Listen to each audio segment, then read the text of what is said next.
Hey, it is the same Youngsterism. I'm just showing you a video of a bottle exploding. If you can see closely, there's a bottle right on top of that picnic table. And watch carefully.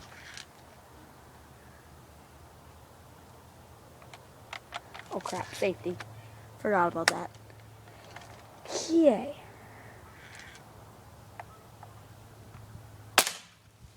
Whoa! Sprinkler time. Do you see that?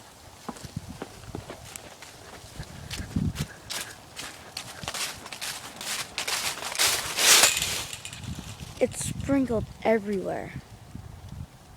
See that little thing? What it can do?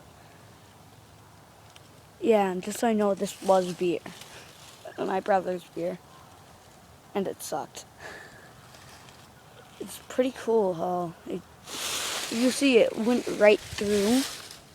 Actually, oh yeah, it went right through. So it did like lots of damage to the bottle.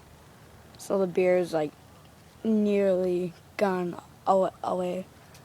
So yeah, this was pretty awesome.